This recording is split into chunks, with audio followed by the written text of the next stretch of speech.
പക്ഷേ ഒരു കാര്യമുണ്ട് കാവ്യേ. എന്ത് കാര്യം? അവള് രണ്ടും കൽപ്പിച്ച് ഒരുമ്പിട്ടിറങ്ങിയിരിക്കുകയാണോന്നൊരു തോന്നൽ. അതെന്താ?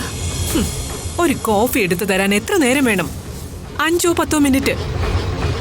അത്രയും പോലും ക്ഷമയില്ലാതെ വേഷം മാറി ത്രിപുര സുന്ദരി ചമയാൻ അവള് പോയെങ്കിൽ എന്താ അതിന്റെ അർത്ഥം? എന്തർത്ഥം? അമ്മ തെളിച്ചു പറ.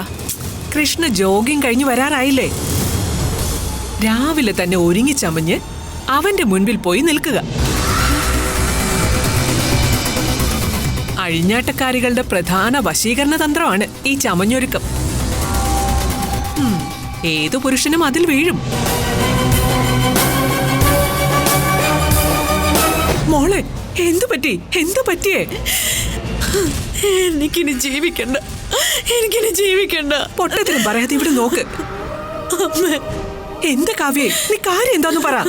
എന്തായാലും നമുക്ക് പരിഹാരം ഉണ്ടാക്കാലോ. അതെ, കാര്യം പറയേച്ചി. ഇല്ലമ്മ, ഒരു പരിഹാരവും ഇല്ല.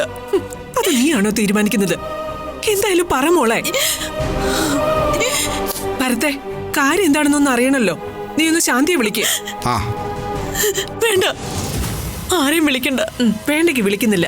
പക്ഷെ കാര്യം അറിയണല്ലോ. പറ മോളെ. എല്ലാം കൈവിട്ടു പോയമ്മ. അവര് രണ്ടുപേരും കൂടി എന്നെ ചതിച്ചു.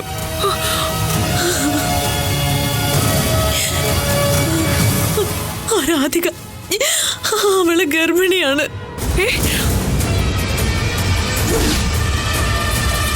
എങ്ങനെ കഴിഞ്ഞു കൃഷ്ണ? എങ്ങനെ കഴിഞ്ഞു എന്നെ ചതിക്കാൻ?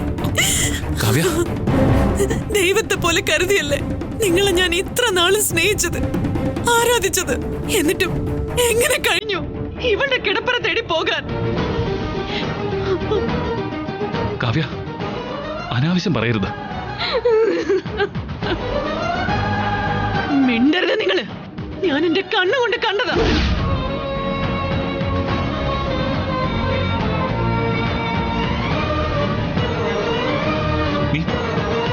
കാവ്യ, നീ എന്ത് കണ്ടുന്നാ? രാത്രി ഉറങ്ങാൻ കിടക്കുന്ന നിങ്ങള് ഒരു കള്ളനെ പോലെ എഴുന്നേറ്റ് വാതില് തുറന്ന് പുറത്തേക്ക് പോകുന്നത്.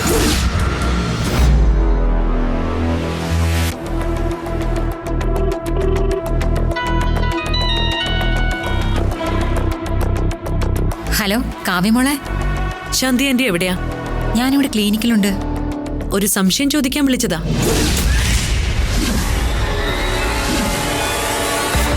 രാധിക എത്ര മാസം ഗർഭിണിയാണെന്നായിരുന്നു ആന്റി പറഞ്ഞത്? 47 ദിവസം, അതായത് 1.5 മാസം കഴിഞ്ഞു. ഇങ്ങനെ പറയാനും റിപ്പോർട്ട് തയ്യാറാക്കാനും ആന്റി എത്ര രൂപയാ കൈക്കൂലി മേടിച്ചത് എന്റെ അമ്മയുടെ കയ്യിൽ നിന്ന്?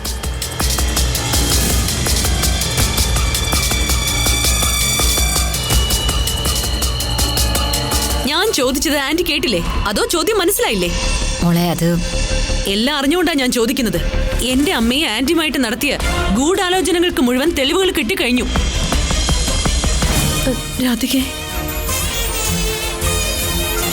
രാധിക പോവാണോ? പോണം. ഒന്ന് പറഞ്ഞതുപോലും ഇല്ലല്ലോ. അത് സാരമില്ല. കാവ്യയുടെ മനസ്സിലുള്ള തെറ്റിദ്ധാരണകൾ കുറെയൊക്കെ മാറിയെന്ന് കരുതുക.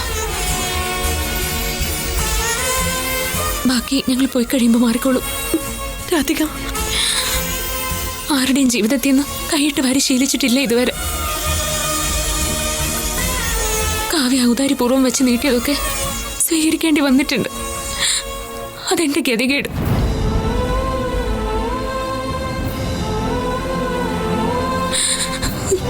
പക്ഷെ അവരൊക്കെ ഒളിഞ്ഞും തെളിഞ്ഞും പറയാറുള്ളത് പോലെ സാറിന്റെ ഭാര്യ സിംഹാസനത്തിൽ കയറിയിരിക്കണമെന്ന് ഞാൻ ആഗ്രഹിച്ചിട്ടില്ല.